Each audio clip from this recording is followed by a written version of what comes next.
tardes a los que nos estén viendo vía streaming, buenas tardes a los que vayan a ver esta presentación por YouTube, buenas tardes a los ponentes y a los asistentes. El día de hoy vamos a tener la 10ª mesa de este coloquio que se ha llevado en estos últimos 3 días, el coloquio organizado por el Seminario de Tecnologías Filosóficas, el cual lleva como título Tecnologías, Cuerpos y Violencia, en el cual pues hemos tenido diversas actividades como talleres y en el cual las mesas han tenido diferentes temáticas. En esta última mesa vamos a tener como temática acerca de las tecnologías del shock en general, y también por motivos de fuerza mayor de una asistente que no puede asistir en una mesa que ya está programada, también nos va a acompañar en esta mesa, entonces también incluimos. Hola, ¿qué tal?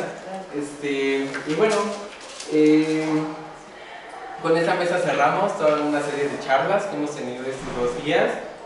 Y pues agradecemos a todos los que hayan asistido a las mesas, también agradecemos a los ponentes, en verdad muchas gracias, nos entusiasma mucho recibir sus trabajos y también nos entusiasma mucho que vayan a discutir con nosotros. Y bueno, les voy a explicar las dinámicas de la mesa.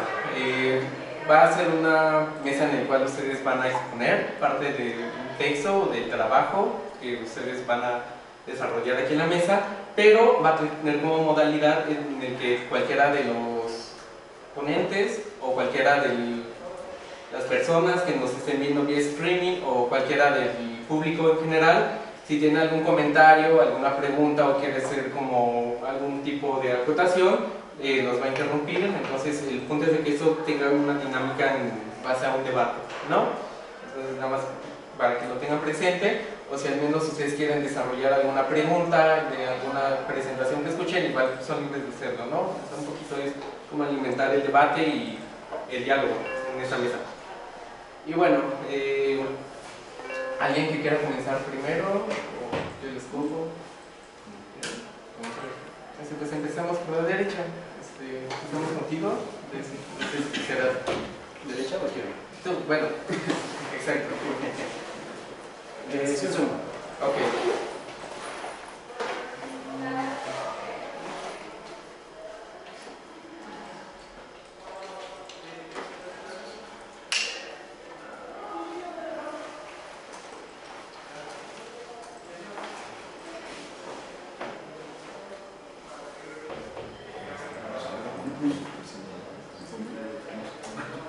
Le recordamos a las personas que nos estén viendo por vía streaming de que si tienen algún comentario o alguna duda que quieran que le responda cualquiera de los ponentes, son libres de hacerlo, quítese la idea.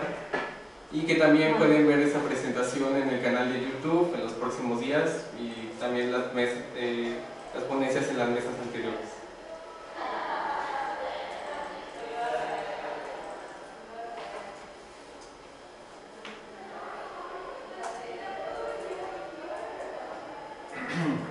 Bueno, ¿puedo comenzar? Sí, claro. Bueno, pues buenas tardes, yo soy Diego Kim, un gusto aquí con ustedes. Y les cuento un poco de mi formación. Yo estudié aquí filosofía en la UNAM y también tuve estudios de arte en Cuernavaca, entonces mi formación un poco es un tanto mixta entre lo que es teoría, práctica y teoría. En general ambas disciplinas son un poco excluyentes en ese sentido de que pues una es más teórica y luego no se compaginan demasiado. Entonces, un poco sobre la historia de este proyecto, lo que yo quiero contarles, o la intención que yo para contarles, era una serie de experimentos y prácticas que se llevan a cabo desde más o menos el 2015. Estas prácticas son estas, digamos, tecnologías del yo para administrar pensamientos, ideas, el tiempo, la conducta y cosas por el estilo. Entonces, lo que se usó el proceso fue, se llevaron diferentes registros que con el tiempo se fueron ramificando hacia formas cada vez más complejas y específicas, y a la parte se llevan los registros de la materia principal, que sería la persona o las características de lo mismo. Se lleva aparte, como es un desarrollo digamos nuevo, se lleva aparte una bitácora técnica con los diferentes aspectos puntuales acerca del uso de esa tecnología, además de las otras de uso en tanto relación con uno mismo. Y por último, que es interesante, se llevan a cabo apuntes acerca de la naturaleza misma de desarrollar estas tecnologías, es decir, de cualquier tecnología en general. así como cualquier dibujo le enseña a uno a dibujar, sin importar cuál sea el objeto que se dibuje. De igual forma, cuando uno investiga algo, aprende no solo del objeto, sino del conocimiento en general. Entonces, un poco del contexto de por qué interesan las tecnologías es en parte porque en el mundo moderno, bueno, posmoderno, antes teníamos una relación más clara entre la sociedad o las intenciones de moralidad, de tecnologías o costumbres que se pasaban de generación en generación y eran un punto fuerte para que las personas particulares pudieran amarrar, digamos, sus conductas con algo más que fuera más significativo. Hoy día, con la gran amplitud que hay de todo, es muy complicado que tengamos una tradición fija y que podamos tener estas tecnologías vivas con mucha naturalidad. Esto en contraste con un ejemplo que pone Ruth Benedict en su libro El Cristiano y la Espada. Ella habla de que en Japón se maneja este sistema de deberes por estratos. Al principio está el estrato que es el deber hacia el emperador, el país, la nación. El siguiente hacia toda la ciudad. El siguiente hacia los padres, la familia. El siguiente hacia tus profesores, maestros, el patrón. El siguiente hacia tu familia. Y por último hacia el nombre de lo mismo. Esta forma de pensar está arraigada desde que nacen. Entonces es muy difícil que un japonés se pregunte las preguntas que tal vez acá tienen sentido, como de cómo le hacemos para generar tecnologías éticas para vivir diferentemente o más convenientemente. También es importante recalcar el poder que implica una tecnología para modificar cosas de su estado espontáneo, es muy relevante. Y también un problema de la tecnología que yo encontré al revisar algunas bibliografías es que en la tecnología parece ser que se aparta nada más la cuestión fenoménica de manifestación. El ejemplo más claro es una medicina. En una medicina, si hay una enfermedad, no se busca preguntar qué hace que la persona esté enferma, qué estilo de vida, qué clase de articulación de su vida cotidiana le lleva a la enfermedad, sino nada más se busca tapar el fenómeno. Fiebre, pues, medicina, antibióticos y ya está. No se preocupa si vive bien, vive mal, haz lo que tenga que hacer. Esto hace que el sujeto esté de cierta forma despersonalizado.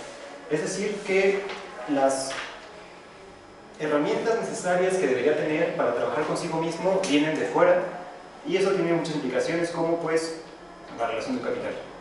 Y por último, la respuesta que yo propongo no es prescindir de estas tecnologías, llamémosles externas, sino volverse uno mismo tecnológico. La misma relación que se usa para intervenir en la naturaleza y modificar su curso, ocuparla en uno mismo para generar pues clases de actitudes diferentes.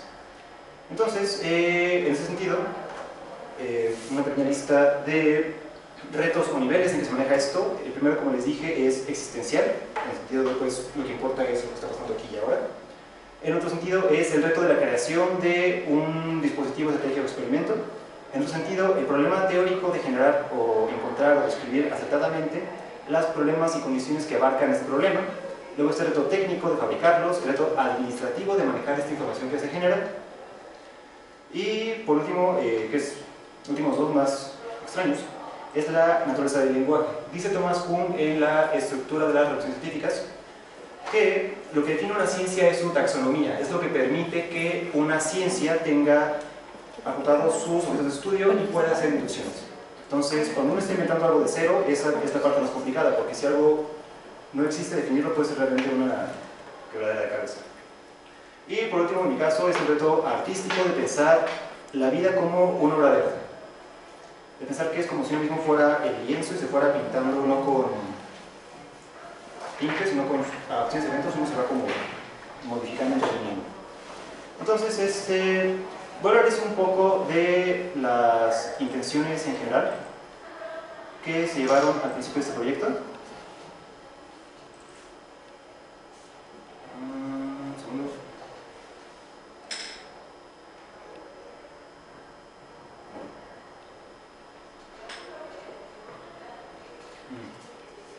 Originalmente, como empezó el proyecto, era pensando que las acciones que uno lleva a cabo tienen cierto peso, como dije, fenoménico, tienen cierto peso en su apariencia, pero en el fondo pueden ocasionar cosas muy diferentes. Entonces el problema es que es muy complicado para la mente que tiene un alcance y límites determinados. Le es muy difícil poder hilar lo que pasa en el pasado, acciones muy pequeñas y concretas, cómo es que se van juntando Pues sí, básicamente acumulando hasta generar eventos cataclísmicos. Un ejemplo muy sencillo es lavarse los dientes, que parece que no es tan complicado, pero pues una caries no se genera de un día a otro, sino que es una cosa de 10 semanas, meses, meses. Entonces, la intención original era simplemente separar más bien unir esta brecha entre las causas y los efectos, que en el caso uno puede tardar meses, incluso años, para tener como una base más sólida y entender cómo es que el pasado afecta el futuro. Originalmente, como les digo, lo que se hacía era llevar un cuaderno, se apuntaba todo por día, fecha y hora, tal hora empieza otra cosa. Lo original era que se fueran sumando y al final pues sacar los totales de cada cosa.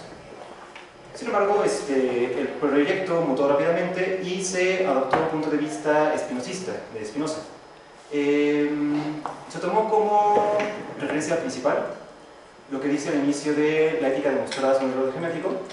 Dice que él va a tratar las pasiones, ideas, acciones, pensamientos como si se trataran de puntos, líneas y planos del espacio geométrico. Es decir, que estos eventos en la mente tienen cierta lógica, que uno no puede pensar que la conciencia es libre o voluntaria o que tiene autonomía, sino que depende de una infinita serie de parámetros y que causa a la vez una infinita serie por delante de eventos. Entonces, la idea era originalmente, de la formulación, era encontrar una relación sintáctica entre los eventos que produjeran eventos mentales. Sin embargo, eso requiere habilidades que lamentablemente no poseo. Entonces, pues, esa fase también tendría que fracasar. Y al respecto, creo que es relevante una cita de Hegel. ¿Qué habilidades son las que no posees? Nada más como... Por ejemplo, al llevar a cabo un registro, tiene que ser información seccionada de esta forma. No puedes nada más apuntar todo ella, requieres tipificarlo, incluso darle algún tipo de rúbrica o parámetro. A la vez son herramientas formales de estadística que implican saber media, clasificar, es una serie de cosas. A la vez, como les dije, es muy bonito esto porque uno cuando piensa en abstracto es muy raro pensar que uno tiene un proyecto o una idea de las cosas y uno nunca tiene en cuenta la totalidad de fuerzas que están implicadas en algo. Entonces, cuando uno empieza a operar realmente en las cosas, ya no está operando con lo que uno cree, sino con lo que el mundo es, y el mundo pues es muy elocuente. El mundo es lo que está votando. En ese aspecto, ¿ahorita bien? En este aspecto, esta de Hegel, cuando critica al idealismo y a la visión de la teoría del concepto del idealismo y que parte también de Kant, señala algunos errores. Él dice que el problema es que esta visión del conocimiento supone diferencias entre el sujeto y el objeto, entre nosotros y el medio de conocimiento, y entre el verdadero y el otro. Entonces, lo que es muy relevante es que dice, tanta elaboración y tanta preocupación por digamos, tener las condiciones adecuadas para conocer, este temor al error es en realidad el error mismo. Es decir, temer equivocarse es lo que hace que uno se equivoque. Esta relación es para mí muy importante porque al pensar, por ejemplo, en cómo nos relacionamos con las mesas, sillas, computadoras, bancas y demás objetos del mundo, nosotros los vemos nada más como objetos pasivos. Nada más podemos comprarlos, utilizarlos, cuando se rompen, mandarlos al técnico y hasta ahí. Nunca podemos entender cómo la capacidad del ser humano es justo este trabajo, esta actividad que viene desde origen, es decir, lo que origina y articula en la vida cotidiana las acciones. Cuando tenemos un objeto externo, sea de tipo que sea, es muy fácil que ignoremos el contexto personal en el que se generan estos eventos y nos ocupemos nada más de tapar el fenómeno. Por eso es muy bonito, aunque no tuviera las herramientas formales adecuadas para llevar este proyecto hasta las consecuencias, es muy bonito porque uno puede tener esa preocupación por el carácter y no por los resultados de carácter. Es como la diferencia entre medios de producción y producción. Uno debe tener los medios, no solamente el producto estático. Y bueno, en ese sentido, el proyecto ha avanzado por una especie de despojamiento, también pensando en Hegel en el camino de la desesperación. Siempre al plantear una idea, uno empieza pensando, sí, es que lo que requiere hacer es cambiar el mundo. Ya no va a tratar de cambiar el mundo, pero se da cuenta de que es muy complicado, son muchos temas, muchos problemas. Entonces piensa, bueno, es muy complicado, mejor vamos a cambiar la sociedad. También es muy complicado. Luego, mejor vamos a cambiar a amigos, familia. Y también es muy complicado. Cuando uno por fin llega al punto de sí mismo, que es cuando tiene su mayor influencia, se da cuenta que tampoco es la última puerta, sino que puede ir todavía más abajo hacia problemas más fundamentales y pues por una serie de fracasos y, como dice Hegel, desesperación. Entonces, quisiera comentar brevemente algunas de las técnicas que se han llevado a cabo en este proyecto. Por ejemplo, una de las técnicas que estoy a llevar es un amigo que me contó que, vía internet en Enga, que había un señor con sobrepeso que un amigo empezó a mandarle todos los días un mensaje de eres un gordo asqueroso. Y esa era como su dinámica. Y todos los días a base de decirle eso, pues fue como tratar de cambiar esa mecánica. Bueno, en parte inspirado por lo mismo, con un amigo traté de llevar la misma dinámica, como estarnos como procurando mutuamente, estar como tratando de pensar como de que cada quien conoce sus problemas y pues que es muy fácil, o más fácil, idealmente, trabajarlo en compañía de alguien más. Y pues eso pues simplemente no funcionó un tiempo sí dijo que se inspiraba y trabajaba y esas cosas, pero pues a fin de cuentas acabó por colapsar. Y luego otro ejemplo de esta misma bitácora de llevar los tiempos fue cuando ya reconocí que los intentos para incidir en esas personas no solo eran inefectivos, sino completamente vanos, hasta que uno mismo estuviera como con cierta poder sobre sí mismo, digamos. Entonces, ya esta clase de bitácoras pasó de una cuestión a futuro, de una cuestión, digamos, acumulativa, a una cuestión del momento. Pensar que la forma en que uno trabaja, que ese es tal vez el último piso que ha revelado esto, que la forma en que uno trabaja, hasta ahora, lo que he visto hasta ahora, es el origen de todas las actividades. Es decir, que no hay que enfocarse ni en los eventos concretos, es decir, en lo feménico, como pensaba al principio, ni tampoco en las actitudes, que fue otra beta del proyecto, sino en la forma de trabajar, porque de eso depende a la vez la forma en que uno desarrolla las tecnologías o básicamente cualquier cosa que tenga que hacer. Aquí un breve comentario sobre el tiempo, y es que es muy fácil, para eso sirve esta bitácora, es muy fácil cuando uno hace algo, perder la concentración, distraerse, trabajar demasiado poco. Entonces la idea es que uno pueda tener siempre un objetivo en mente y pueda irlo coordinando gradualmente para poder llevarlo de manera efectiva. Entonces esto sirve no solo para llevar el registro de cómo se llevan los eventos, sino también para entender cómo es que la mente funciona. Uno puede entender en qué punto tiene su máximo grado de eficiencia antes de empezar a divagar o distraerse, y en ese punto hacer un corte, digamos ya programado, no esperar hasta que uno se canse o se adapte lo que sea, sino en ese momento en que uno está como en su punto más alto, hacer un corte, descansar muy poco tiempo y regresa con energía. Si uno no hace eso, pues lo que pasa es que trabajas muy bien y al final pues tu energía y tu concentración bajan radicalmente y no tienes ningún avance. Yo me quisiera hacer un comentario, y mi comentario va con respecto a ¿dónde tú encontraste la mayor dificultad en este ejercicio que tú has llevado a cabo? Porque al menos yo considero que aquí hay dos aspectos muy importantes. Uno, que tiene que ver con la conformación de los hábitos, y el segundo aspecto que sería el registro de los datos, ¿no? Porque yo consideraría que sería algo importante preguntar acerca de la conformación de los hábitos, porque parecería de que justamente al tener un tipo de práctica o al menos cierta metodología que te permita tener como un registro exacto de cuáles son las actividades que llevas a cabo y cómo las vas distribuyendo, llega un momento en el que hay una evaluación, ¿no? de todo ese tiempo en el que uno parecería de que pues, se tarda 20 minutos en tratar de dormir, ¿no? o tal vez sí, o sea, sería como un ejemplo, porque creo que al menos algo que he notado es de que también otro problema que hay justo en este registro tan detallado, o bueno, al menos esta práctica que ha llevado, es también el de preguntarnos el de cómo evaluar los datos, ¿no? O sea, ¿qué me da a entender de que yo, por ejemplo, tenga que tardar 2 horas en llegar a mi casa, ¿no? O sea, ¿qué significa eso? O sea, ¿ese es tiempo perdido? ¿O ese es como un tiempo que yo tengo de ganancia porque puedo dormir en el micro o algo por el estilo, ¿no? O sea, me parecería que sí sería una pregunta. Bueno, esas son como mis dos preguntas. La primera acerca de la información de los hábitos, si tú crees que ese es un problema y que si justamente fue lo que te llevó a preguntar todo este ejercicio y acerca también del registro de datos, porque entonces, ¿qué actividades sí estarían como registradas en cierto momento y cuáles no? O sea, cuáles estarían fuera y como por qué tendrían que estar afuera, ¿no? Es decir, sacar al perro o salir a pasear, o sea, ¿eso realmente cuenta como una actividad o sería como parte? Tú, por ejemplo, lo registrarías, ¿no? Sí. Sí, porque entonces sería como la duda de si incorporar como todas las prácticas o no, o cuáles sí o cuáles no. Y bueno, al menos me gustaría que también si quisieras cerrar la ponencia para que pudiéramos pasar a las demás. Igual no hay problema. Sí, realmente. Llevo el dato.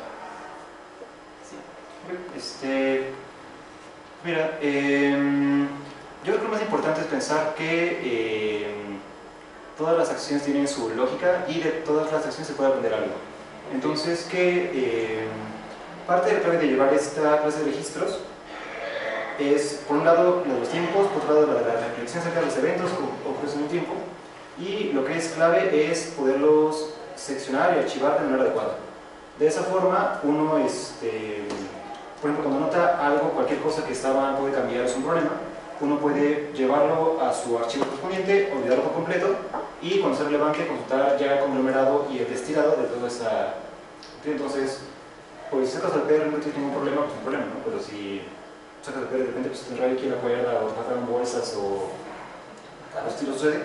La idea es que pueda uno en cada área de su vida pueda ir encontrando estas pequeñas como mejoras, como el Kaizen de los japoneses, como encontrar esas pequeñas mejoras que hacen que algo sea más efectivo. Eso, por un lado, y la otra pregunta de la conformación de los hábitos. Esa es una pregunta complicada. Les comentaba que cada vez que, es como el camino de superación, cada vez que uno plantea, bueno, en mi caso, una meta, esta es la forma correcta o esto va a ser más fundamental de tal forma que de esto depende de lo demás, y sea como una especie de camino. Es como cazar una premisa en lógica. Entonces, el hábito, bueno, las acciones y el hábito era la primera cosa que me iba a preocupar, pero mis intentos fueron completamente fallidos. Tal vez algo pudo pasar diferente, pero a largo plazo creo que a nivel material, el objeto del lienzo que soy yo mismo sí quedó mal. Entonces, yo no sé si otras personas con otros enfoques les funciona de esa manera, pero al menos en mi caso no sirvió como enfoque rector. Ok. Y por ejemplo, ¿tú cambiarías la manera en la que llevas el registro y las actividades de lo que vas haciendo? O sea, es decir, ¿dejarías de pensar en llevar el registro en una bitácora y estarías como dispuesta a cambiarlo por un smartwatch, por un reloj inteligente en el cual te pueda al menos cambiar la manera en la que tú llevas este registro de las cosas? Sí, podría ser, pero no me interesa mucho. ¿No? Ok, está bien. ¿No te interesan tampoco las herramientas de representación visual, como todo lo que has acumulado de datos, ¿no? Porque tiene que ver con una datificación del proceso, ¿no? Cómo eso cómo conduce a efectos, porque yo diría, ¿para qué, no? O sea, pero tendría que ver con los efectos de mejora que dices, porque las representaciones visuales ayudan como a ubicar cierto tipo de patrones o de efectos que se pueden acumular como en plazos más largos que solamente la identificación directa de números. Sí, la idea es que eventualmente una gráfica puede sintetizar tiempo espacialmente muchos eventos. Eso pues me da la idea de poder ver claramente cuando algo sale de la patrón o cuando algo se mueve. Eso sí, toda la parte estadística también, sí. Es un control estadístico de desviaciones, variaciones, normalizar los datos para entender cuáles son los eventos más normales y los eventos menos habituales. Todo eso sería interesante. Sí, la idea es ya con un poco más de herramientas teóricas, sí será la idea. Yo lo como hace... hasta pronosticar cuáles van a ser tus siguientes acciones. Hacer pronósticos. Un algoritmo antivirus. Hacer pronósticos. Eso ya lo hace Facebook. Eso ya lo hace Facebook. Sí. Ok. Está increíble. Sí. Bueno, pasamos con el siguiente ponente. Bueno, me llamo Jorge Vélez Vega. Bueno, lo primero es dos cosas acerca del... Bueno, una nada más. O dos, no sé, tal vez. Un nivel. Tal vez. No, tres o cuatro. Alcanza una cuarta, ¿no?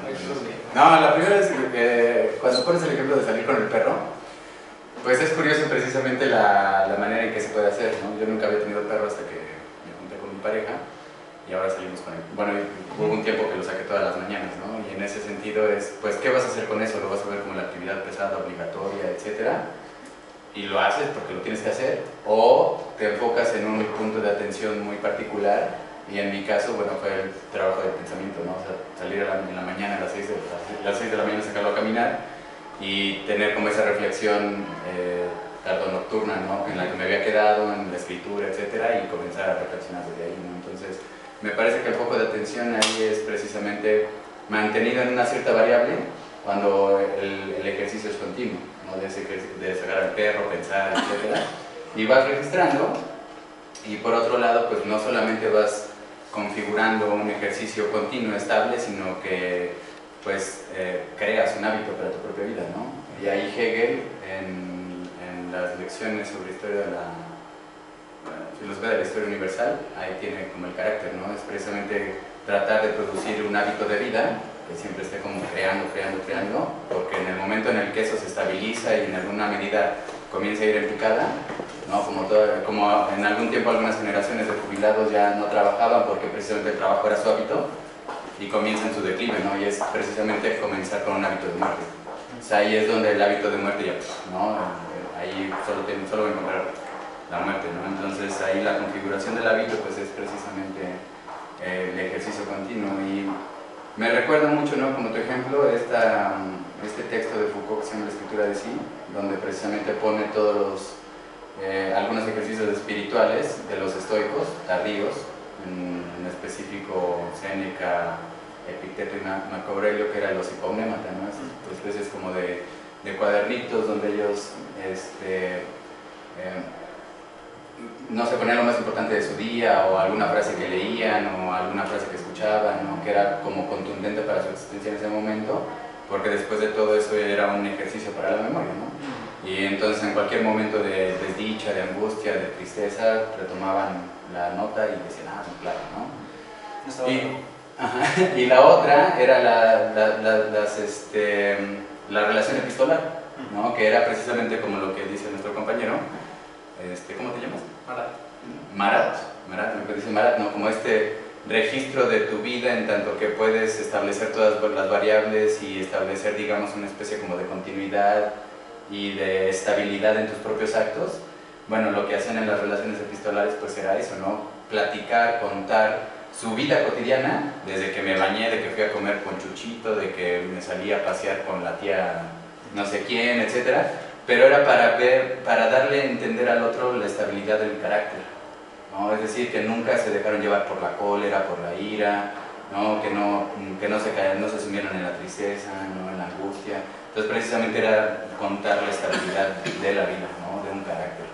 Entonces ahí ese registro no era que tuvieran como este diseño habitual, etcétera, ¿no? Pero sí la colección de cartas era precisamente un registro continuo de la propia vida, ¿no? Y precisamente de sus establecimientos de los hábitos, ¿no? De su continuidad, de su ejercicio, y sobre todo con el gran objetivo de esta transformación de sí mismo, ¿no? A partir de estas técnicas, ¿no? Entonces, bueno, esos comentarios.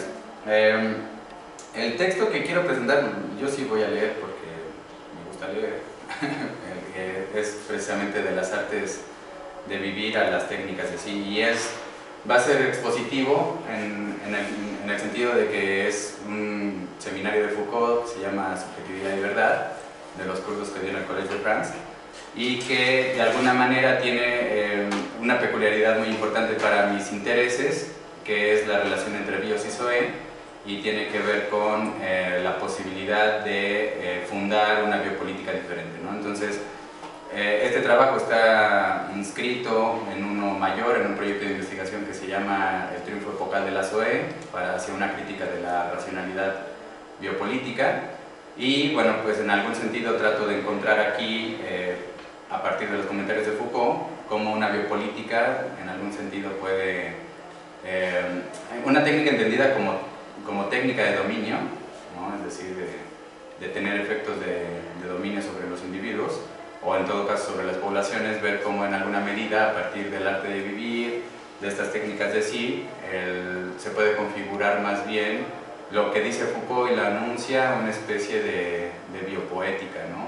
Pero el interés aquí es tratar de configurar o tratar de analizar esta biopolítica contemporánea, ¿no? O sea, tener como ciertas consecuencias de lo que Foucault advierte, ¿no? Bueno, comienzo a leer.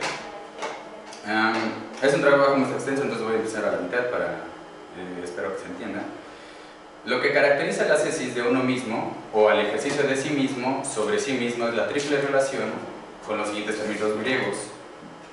Matesis, que expresa la relación con los otros a nivel de la enseñanza; melete, que expresa la relación con la verdad en el ejercicio ejemplar de la meditación; askesis, que expresa la relación del sí mismo con uno mismo en la exigencia del trabajo sobre uno mismo.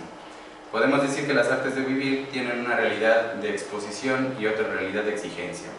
La realidad de la exposición lleva en primer lugar a exponerte al otro que te enseña con palabras y discursos; en segundo lugar, a exponerte a la verdad que se interioriza; en tercer lugar, a exponerte ante sí mismo en tanto que busca examinarse. Con relación a la exigencia, en primer lugar, se exige la enseñanza y el aprendizaje; en segundo lugar, se exige la meditación y la recapitulación continua; en tercer lugar, se exige el ejercicio y su repetición. Exposición y exigencia son las acciones que constituyen de alguna manera las artes de vivir. Esto lleva a Foucault a definir las artes de vivir de la siguiente manera. Por arte de vivir entendemos una técnica por la cual el individuo, no sin una relación con otros, sino que incluso con él mismo, al ejercitarse y al actuar sobre él mismo, intenta adquirir una cierta cualidad de ser, un cierto estatus ontológico, una cierta modalidad de la experiencia. Esta adquisición de una modalidad de experiencia no puede ser producida sin una acción de sí mismo sobre sí mismo, una relación con el otro y una relación con la verdad. Al llegar a esta definición de las artes de vivir elaborada también, nos vemos dispuestos a entender lo que es el bios, ya que las primeras, en la perspectiva de Foucault, suponen la producción de un bios, es decir, de un modo de vivir, de un modo de ser particular y específico al que le corresponde una modalidad de experiencia. En términos de Foucault, podemos entender las artes de vivir a partir de lo que los griegos entendían por bios, no como un simple acercamiento, sino como aquello que resulta ser un equivalente y a la vez una equiparación de términos, pero solo en la medida en que hay un término que logra vincularlos, a saber, el término técnica. Para caracterizar de mejor manera esta relación entre las artes de vivir y el bios, tenemos que abrir un momento de comparación que en realidad significa dar cuenta de la gran cesura biopolítica característica de Occidente, cuyo elemento con el que se enfrenta el bios es el de SOE. Foucault lleva a cabo la tentativa de explicar estos dos términos a partir de sus formas verbales, respectivamente, a saber, bium y tsen. Las dos formas verbales se pueden traducir bajo la única forma verbal en nuestra lengua, vivir. Sin embargo, en la realidad griega, es decir, en su cosmovisión, que va desde su relación tanto explícita como implícita con la physis hasta su organización política en el núcleo central de la polis, estas formas verbales implican en sus especificidades formas diferentes de la misma acción de vivir. En primera instancia, Foucault advierte que el verbo tsen significa lo siguiente: tener la propiedad de vivir, la cualidad de estar vivo. Los animales viven en este sentido del tsen. Tengamos muy presente esta especificación realizada por Foucault, a saber que los animales solo viven en este sentido del tsen. Sobre estos términos ya no se dice más, ya que Foucault se muestra mucho más interesado en explicar de manera más amplia lo que puede significar bium y en todo caso bios, que después de todo está implicado directamente con las artes de vivir. Lo cito en extenso. Luego ustedes tienen la palabra bium, que significa pasar la vida de uno y está relacionada a la manera de vivir esta vida, la manera de dirigirla, conducirla, la manera en que ésta puede ser descrita como feliz o infeliz. Bios puede ser bueno o malo, mientras que la vida que uno sigue porque se es un ser viviente es simplemente dada por naturaleza. Bios es vida que puede ser calificada, vida con sus accidentes, sus necesidades, pero también la vida que uno puede hacer uno mismo, que decide uno mismo. Bios es lo que nos pasa, por supuesto, pero desde el ángulo de lo que nosotros hacemos con lo que nos pasa. Este es el curso de la existencia, pero a la luz del hecho de que este curso está inseparablemente ligado a la posibilidad de guiarla, transformarla, dirigirla en esta o aquella dirección y así sucesivamente. Bios es el correlato de la posibilidad de modificar la vida de uno, de modificarla en una manera racional y de acuerdo a los principios del arte de vivir. Cierro sí. Bios, como se muestra, no tiene que ver únicamente con la posibilidad de vivir, como lo son los animales, que de alguna manera están apegados a la naturaleza, sino con la posibilidad de salir de esa determinación natural de ser un único ser viviente para así darle forma a la propia vida, al guiarla, conducirla y dirigirla. La puesta en juego, en tanto que el hombre es un ser racional a diferencia de los animales, radica en modificar la propia vida a partir de los principios racionales que dirigirán y guiarán al individuo al punto pleno de la experiencia en la que se podrá definir la vida como feliz o infeliz, buena o mala. Tener la propiedad de vivir no es garantía, al menos en este momento para los animales, de que se pueda acceder a una vida feliz y buena, o por el contrario infeliz y mala. El mero vivir está excluido de esa posibilidad. El individuo que dispone su vida y le entrega la producción de bios puede muy bien elegirlo y decidirlo y a la vez hacerse cargo de esa forma de vida al grado de guiarla y transformarla. Bio significa la posibilidad abierta de hacerse cargo de la propia vida, situándose más allá de la vida entendida en el sentido biológico. Aquí se encuentra la implicación de la técnica con las artes de vivir y a su vez de la técnica con el bios, ya que las artes de vivir son propiamente técnicas, es decir, toda una serie de procedimientos y métodos para alcanzar un fin, y por otro lado las artes de vivir refieren al bios, ya que esa parte de vida cae bajo una posible técnica, una transformación considerada irracional. De ahí que en griego, como señala Foucault, las artes de vivir se nombren como tecne, peribion. Estas son las técnicas aplicadas a la vida, la técnica que concierne a la existencia entendida como vida para ser guiada, la técnica que permite a esta vida ser formada. Ahora bien, en las lecciones finales de Subjetividad y Verdad, Foucault desarrolla mucho más los elementos que constituyen bios, cuyos lineamientos pueden ayudarnos a definirlo de mejor manera. Bio siempre frente a Zoe, o la vida sujeta a técnicas frente a la vida dada por naturaleza, o la vida política frente a la vida biológica, o la vida humana frente a la vida animal. La precisión realizada por Foucault avanza de manera precisa al entender bios como la vida sujeta a técnicas, y para abordar de mejor manera al bios, a este tipo de vida, define técnica de la siguiente manera, haciendo referencia a las técnicas para vivir. Ellas son técnicas, lo que significa procedimientos ordenados, maneras consideradas de hacer cosas que están dedicadas a llevar a cabo un cierto número de transformaciones sobre un objeto determinado. Estas transformaciones están organizadas por referencia a ciertos fines que están por ser alcanzados a través de estas transformaciones. Llevar a cabo transformaciones sobre un determinado objeto con la mira en ciertos fines es la definición griega, y vamos a decir que es la definición general de tecne, de técnica. Tecne no es un código de lo permitido y lo prohibido, es un tipo de conjunto sistemático de acciones y un cierto modo de acción. Esto lleva a Foucault a determinar y a la vez hacer la distinción y así dar apertura a la cesura biopolítica, que bios es precisamente la vida que puede estar sujeta a técnicas en tanto que no es la mera vida en sentido biológico. Es decir, al mismo tiempo que se abandona la Zoe, la vida biológica, en la existencia humana se opera una transformación sobre esa vida a partir de una técnica específica o por medio de un conjunto sistemático de acciones. De esta manera, si la técnica encierra en su modo de acción una serie de transformaciones específicas sobre un objeto conforme a ciertos fines, el bios, el modo de vivir o la forma de vida, en sus modalidades de experiencia serían el fin a alcanzar a partir del conjunto sistemático de técnicas operadas sobre la vida. La vida es el objeto directo de las técnicas, mientras que el bios vendría a ser la finalidad alcanzada. Podríamos afirmar que, de suyo, el bios ya es la operación cumplida de una serie de técnicas que han transformado la vida. Para reconocer la propiedad de bios, Foucault recurre a los tipos de vida propuestos por Heráclides Póntico, que en realidad son los más reconocidos por el pensamiento griego, saber la competencia en la lucha, el intercambio en el mercado y la contemplación del espectáculo. Estas formas correspondientes a la lucha, el mercado y el espectáculo encuentran sus formas de vida en la vida política, la vida de los negocios y la vida contemplativa, política, crematística y filosofía. Lo que caracteriza estas formas de vida, como señala Foucault, es la vida que no está definida por la naturaleza de las ocupaciones, tanto como por lo que uno desea, lo que uno quiere hacer, lo que uno busca. El deseo de gloria, alcanzar la riqueza y la búsqueda de la verdad serían las acciones que caracterizarían a esas formas de vida de aquello que se tiene por mira. Bios, como asevera Foucault, se puede caracterizar de la siguiente manera. Es la forma de relación que uno decide tener con las cosas, la manera con la cual uno se sitúa con relación a ellas, la manera en cual las lleva a cabo con relación a uno mismo, es nuevamente la manera en la cual uno inserta su propia libertad, los fines propios de uno mismo, el propio proyecto de uno en estas cosas mismas, la manera en la cual como éstas sean, uno las pone en perspectiva y las usa. Cierro cita. Aquí la puntualización debe ser efectiva al apuntar que el bios es la manera en que el individuo se pone en relación con las cosas que lo rodean, en tanto que le posibilitan llevar a cabo una relación consigo mismo, buscando llevar a cabo el ejercicio de su libertad con la tendencia a cumplir ciertos fines específicos de los deseos y búsqueda de cada individuo. En último giro, Foucault asevera que si bien los griegos no tenían la noción de subjetividad, bios es algo que se le podría acercar. Bios es la subjetividad griega. Habiendo dicho esto, se suscitan tres características específicas del bios, según los análisis de Foucault puestos en relación a la subjetividad cristiana, que invoca una triple relación con el más allá como fin absoluto y común, una operación de conversión, con una verdad que debe ser descubierta.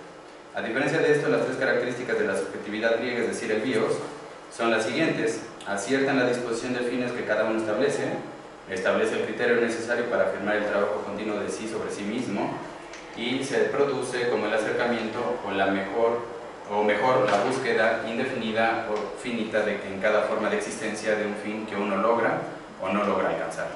Apuntaremos una última cosa: si todo bios se produce por un conjunto de técnicas que se operan sobre la vida, y si todo bios es como tal la representación de la subjetividad griega, entonces podemos afirmar que la subjetividad se produce a partir de técnicas específicas sobre la vida.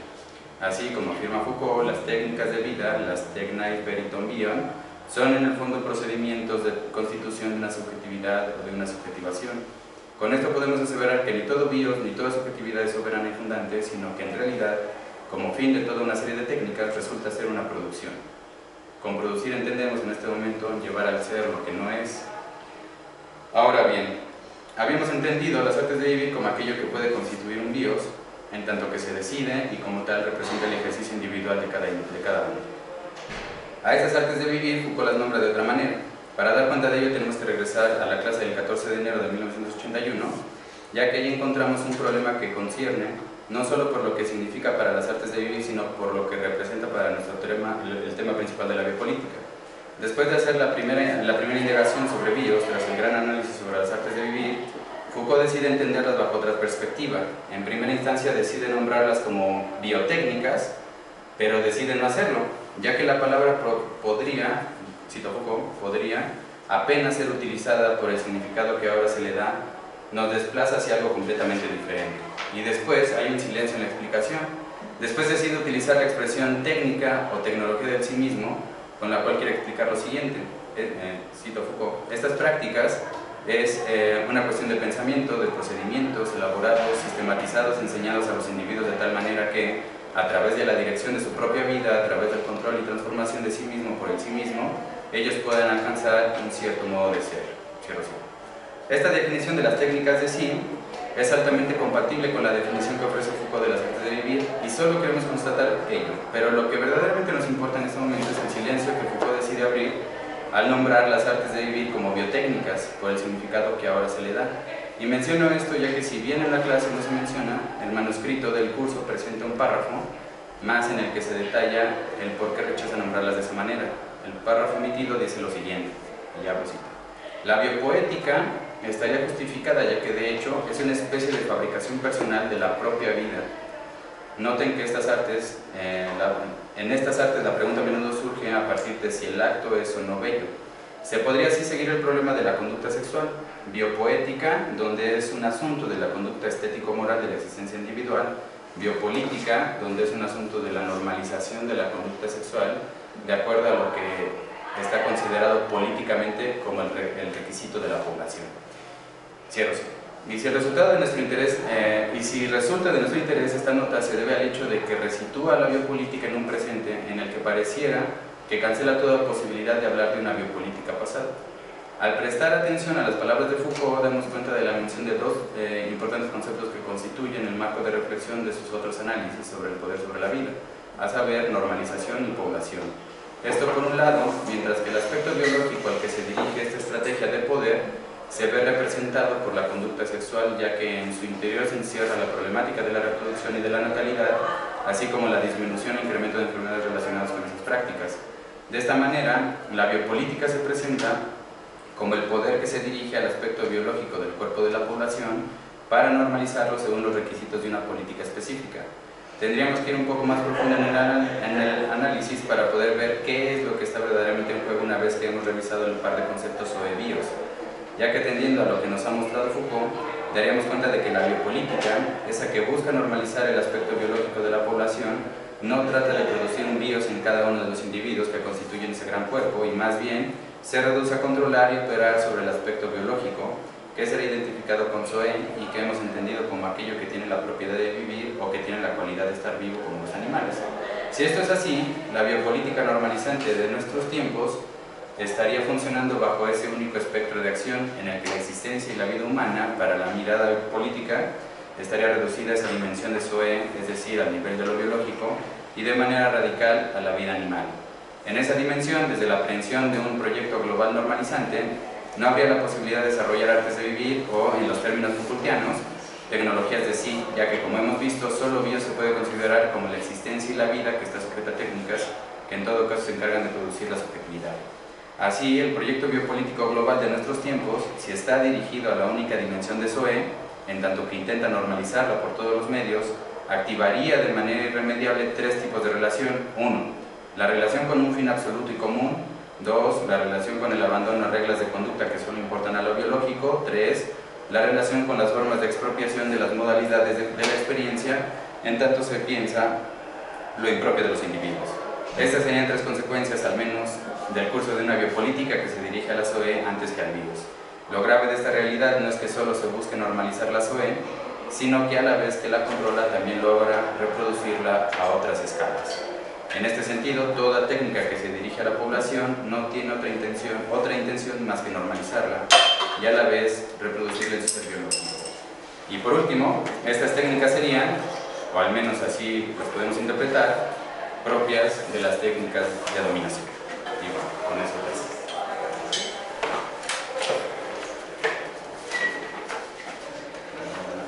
¿Hay algún punto que quisiera comentar alguien del público respecto a esto? A esta segunda ponencia. Yo una duda que tenía desde temprano en la ponencia es un rastreo que siempre me preocupa en Foucault. Cuando está abordando los términos de vida y SOE, pareciera que se está intentando separar de otros rastros de su investigación, donde mientras está explorando las tecnologías de sí, se tropieza con la problemática de la economía, ¿no? De la disputa entre la política y el oikos, que es muy de la historia de la sexualidad.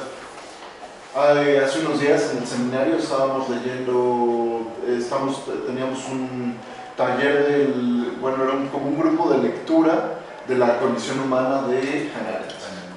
Y Hannah Arendt pone mucho énfasis en cómo la problemática de reducirse a lo económico tiene que ver con un tipo de estupidez, ¿no? O sea, como que, más que estupidez, perdón, idiotez, ¿no? Tiene que ver con cómo existe como una reserva privada que no permite una participación política, que se cierra hacia la acción política.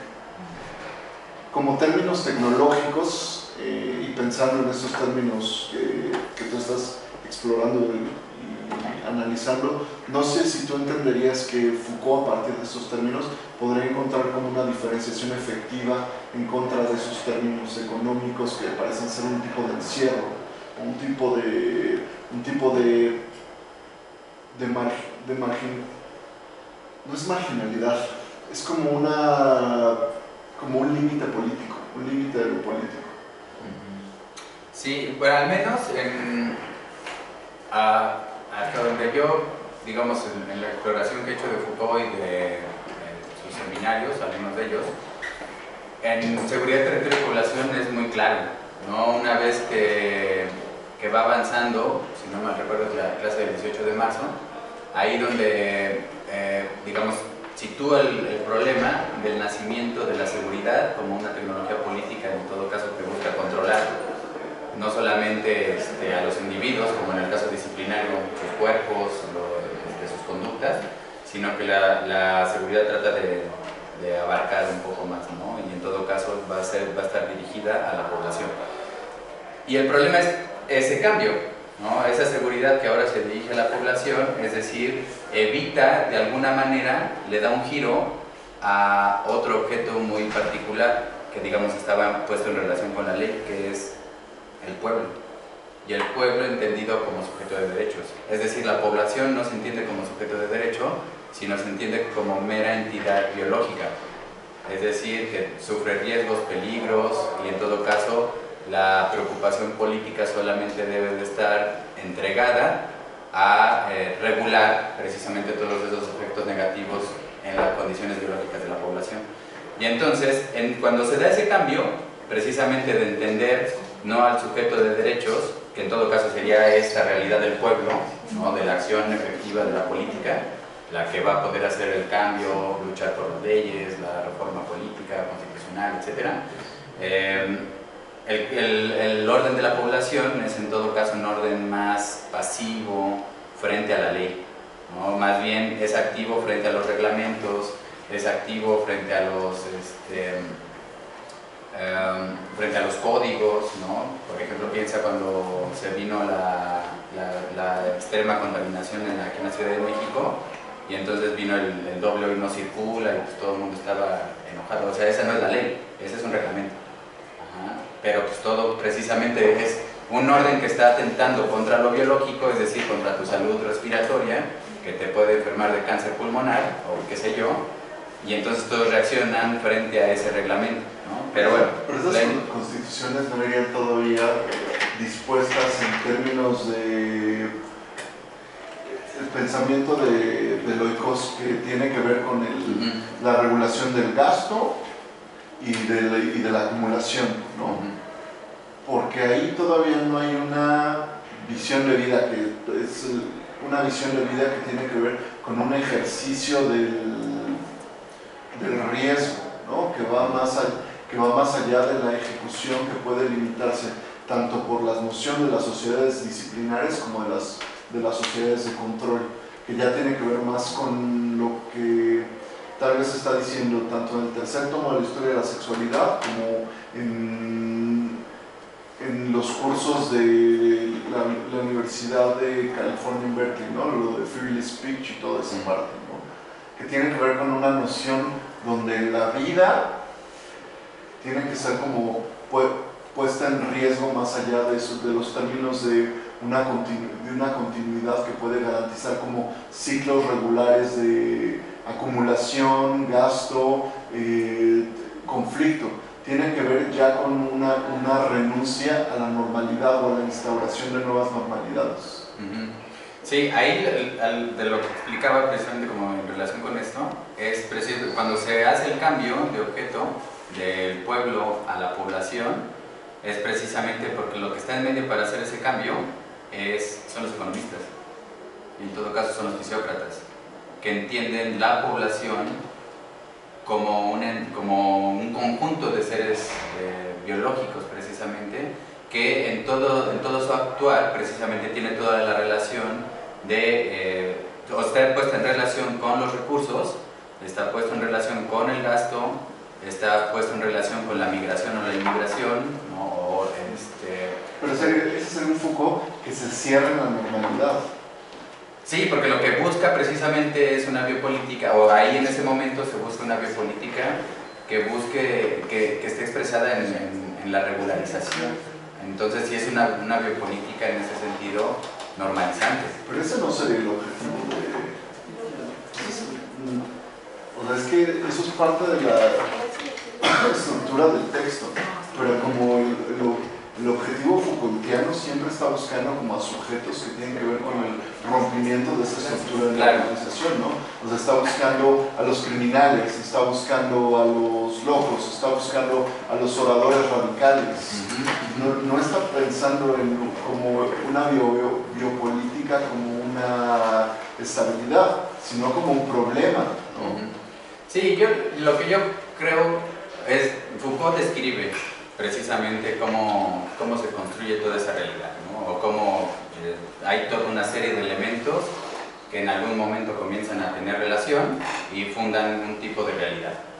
Eso me parece que es claro. Entonces Foucault me parece que no es su intención dar así como el punto por punto para producir una biopolítica a partir de tecnologías de dominación, ¿no? Y que en todo caso para que se apliquen, sino siempre buscar la salida, pero para eso se requiere precisamente de un análisis que después funcione como una herramienta y digamos como un instrumento que sirva para salir de esa misma estructura de dominación, ¿no? Entonces eso es el caso, y yo creo que Foucault lo muestra muy bien cuando en el curso del nacimiento de la biopolítica dice, bueno, pues todo el problema es el liberalismo, el neoliberalismo, porque pues, es fundar la existencia en toda una relación económica, ¿no? Desde que naces hasta que mueres, tu existencia es económica, ¿no? Y la economía, como la define no me acuerdo quién, es precisamente la ciencia del comportamiento humano, ¿no? Pero a partir de tus relaciones de gasto, consumo, recursos, etc. Y entonces lo que hace Foucault pues, es precisamente plantear, analizar esa estructura para ver cómo se puede desarticular de alguna manera y buscar precisamente puntos de resistencia, ¿no? Me parece. Entonces, si no es que Foucault esté planteando así como el 1, 2, 3 de cómo inventarse una biopolítica. Sí, lo que no me quedó claro, Bueno, yo sé que vas a nada más como comentario, lo que no me quedó claro ahí, y tal vez lo podemos discutir después, es como la conexión de la lectura que tienes de Zoé con respecto a la ruptura. Me queda claro como conforme al funcionamiento estable, ¿no? Si al rato no platicas. Sí. Sí. Bueno, después de que tuvimos algunos problemas técnicos en las computadoras y ya tenemos lista la presentación para la ponencia, no es más por el momento. ¿Te voy avisando yo para que lo vayas pasando? Claro, sí. Ok, bueno, mi nombre es Miguel Solís. Yo estudié ingeniería en electrónica y tomé un seminario sobre introducción a la filosofía y ahí me presentaron, el libro de Byung-Chul Han, de La ciudad del cansancio, y quedé como muy intrigado y quedé sobre todo muy como preocupado porque mucho de lo que escribe ahí era mi día a día y bueno, todo lo que yo he presentado a través desde que empecé a trabajar en mi vida productiva. Y así, y bueno, les quiero contar un poco cómo fue lo que me motivó a hacer esta ponencia, que es el Centro de la Imagen de aquí del Distrito Federal. Presentó una exposición hace poco llamada Los ensayos, que era de José Luis Cuevas. José Luis Cuevas es el fotógrafo, no es el escultor. Y la introducción, había una introducción a la exposición escrita por Italia Schmetz, que es la encargada del Centro de la Imagen. Y lo que decía era esto: este ensayo sobre la resistencia de los cuerpos está dedicado a los cuerpos de los obreros, de los más despojados, en pro del progreso, los que mueven la maquinaria. ¿Cómo se relacionan con su par mecánico? ¿Qué se ha hecho del cuerpo de ese hombre conducir un camión ante el volante por décadas? ¿Cómo es la desnudez bajo el uniforme de la obrera obesa que trabaja en la maquiladora? ¿Cómo lucen las cicatrices de quienes manejan maquinaria pesada a altas temperaturas? Planchas de acero. ¿Puedes pasar? Después de esta bienvenida, las imágenes de la serie cobraron gran importancia para mí. Observar la violencia que produjo ese par mecánico, hombre-máquina, sobre los trabajadores, el hacer visible cómo la repetitividad de los movimientos y posturas que adoptan que adoptan los empleados, cómo los deformó y continúa deformando su cuerpo. El mostrar esos cuerpos desnudos y vulnerables a plena vista. Todo eso me hizo reflexionar y preguntarme sobre mi par, que no es mecánico, sino inmaterial. La tendencia de los trabajos industriales avanza hacia la automatización de todos los procesos, que es a lo que yo me he enfocado desde que empecé a trabajar. Así que, bajo esta realidad, yo me planteé lo siguiente. En este ensayo, exhibido ex profeso para este coloquio, está dedicado a los cuerpos de los sujetos empresarios de sí, de los ahora despojados en pro del rendimiento, los que generan a diario información para ser convertida en datos. ¿Cómo se relacionan con ese par inmaterial? ¿Qué ha hecho de la mente de ese hombre desnudar su vida ante las redes sociales a diario? ¿Cómo es la desnudez bajo la ropa deportiva del empleado obeso que trabaja en una oficina? ¿Cómo lucen las cicatrices psíquicas de quienes vuelven toda imagen en pornografía, de quienes se ven como un proyecto libre, de quienes están sometidos a la autoexplotación? Es así como nació la inspiración para este trabajo. Al sistema económico en el que nos encontramos no le ha sido suficiente con ostentar el dominio y la explotación de nuestro cuerpo físico, ya que además quiere el de nuestra mente. Las sociedades disciplinarias del pasado estaban encargadas de fomentar tecnologías basadas en la dialéctica del amo y el esclavo, en favor de una dominación física del cuerpo. Con la evolución del capitalismo hacia un régimen neoliberal inmaterial, dichas tecnologías también han evolucionado y pasaron a generar efectos inmateriales, ya que para incrementar la productividad no se superan las resistencias corporales, sino que se optimizan los procesos psíquicos y mentales. En palabras de Byung-Chul Han, esto cancela la dialéctica y provoca un esclavo absoluto. Dichas técnicas de dominación neoliberal encuentran unas expresiones en los crecientes seminarios de gestión personal, en los múltiples libros de inteligencia emocional y en los abarrotados talleres de coaching empresarial y liderazgo. Un claro ejemplo de las consecuencias de estas técnicas son el déficit de atención con hiperactividad, el síndrome de desgaste ocupacional o la depresión, por mencionar algunos. Las técnicas de dominación neoliberal en favor de la optimización y el rendimiento han explotado la comunicación, el juego, las emociones y la propia libertad. Estas técnicas han generado nuevas y más profundas contradicciones. Por un lado, los avances tecnológicos nos han ayudado a comprender y descubrir cosas que solo antes estaban en nuestra imaginación. La medicina ha creado más y mejores medicamentos. En 2011, Twitter y Facebook ayudaron a acelerar el proceso de revolución en Egipto. Por otro lado, la aplicación de esta misma tecnología ha sido usada para explotar y someter más a la sociedad. Esta medicina ha propiciado el aumento de rendimiento mediante el uso de sustancias nootrópicas y las redes sociales han generado un nuevo objeto de devoción digital, el smartphone. A esto habría que sumarle los recientes descubrimientos que pasó con Facebook y la empresa Cambridge Analytica. El propósito de este ensayo es exponer cómo algunas técnicas disciplinarias han evolucionado y han pasado a ser técnicas psíquicas, las cuales, en vez de violentar solamente el cuerpo del sujeto, ahora buscan violentar su mente. A su vez, describiré cómo estas violencias engendran un nuevo sujeto, a saber, el sujeto emprendedor de sí. Para lograr esto, tomaré como punto de partida el pensamiento de Byung-Chul Han. ¿Puedes pasar así? El presente trabajo está dividido en tres partes. En la primera explicaré el trabajo material en la sociedad disciplinaria y cómo ésta da pie al nacimiento del sujeto sometido. Además, mostraré cómo la tecnología usada por esta sociedad violenta de manera física el cuerpo. Para lo anterior, tomaré como parte de la serie fotográfica sobre la resistencia de los cuerpos de José Luis Cuevas. En la segunda, expondré lo que Byung-Chul Han llama trabajo inmaterial dentro de la sociedad del rendimiento, gracias a la cual se genera el sujeto de rendimiento. Por último, en la tercera, tomaré como referencia las sociedades descritas con anterioridad y revelaré cómo estas convergen para dar nacimiento al sujeto emprendedor de sí. ¿Puedes avanzar así,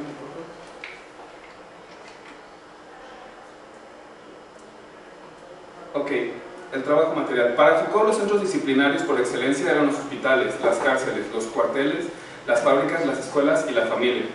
Estas instalaciones de reclusión son los espacios donde habita el sujeto disciplinario. De la casa a la escuela, de la casa a la fábrica, al hospital y de vuelta a la casa, de la escuela a la cárcel y posiblemente de vuelta a la escuela. El sujeto solo se mueve entre estos ambientes cerrados. Estas instituciones cerradas y su tránsito entre ellas es lo que forma la sociedad disciplinaria. Para Han, esta sociedad es de prohibición, de negatividad. El verbo que define esta sociedad es el no poder. Se rige por la prohibición, los mandatos, las leyes, es decir, por un no. Esta claustrofobia que siente el sujeto disciplinario genera sujetos dóciles y, en su forma más extrema, locos y criminales. En esta sociedad, el poder se ejercita al atrapar el cuerpo, ya sea en cárceles o en manicomios. Se trataba de someter a los sujetos por medio de la violencia. Solo en su forma negativa, el poder se manifiesta como violencia negadora, que quiebra la voluntad y niega la libertad, dice Han. Este poder disciplinario se ejercía de forma inhibitoria. No buscaba estar oculto, al contrario, buscaba ser visible para todos. En su rigidez yace su falta de inteligencia. Los sujetos bajo este poder son reconocidos como esclavos. El poder disciplinario es un poder de vida, cuya función no es matar, sino la imposición completa de la vida, dice Han. Este poder descansa a su vez sobre las normas y las prohibiciones. Lo que busca es adiestrar. Lo que ejerce este poder sobre los sujetos es una explotación ajena. Sí. Esta técnica disciplinaria pretende operar sobre la mente también. El panóptico de Bentham es el claro ejemplo de una corrección moral de los internos, gracias al uso del aislamiento disciplinario y de la vigilancia siempre visible. Pero este poder está lejos de controlar los deseos y las necesidades del sujeto sometido a él. Lo que pretende es solo hacer uso de una técnica ortopédica. La gran finalidad de esta reclusión es crear sujetos obedientes. Lo que presupone esta sociedad es la producción, y a través del cuerpo tomará su forma. Los modos de producción del siglo pasado estaban determinados fuertemente por un capitalismo material. Este pensar obedeció a una sociedad disciplinaria, que fue formando a los sujetos para poder ser insertados en el aparato de dominación disciplinario, y así poder ser introducidos en la lógica del capital material. Esta lógica poseía características muy particulares, ya que dependía de la existencia de clases, de jerarquías verticales, donde siempre había que tener un amo. Esta lógica es de carácter negativo.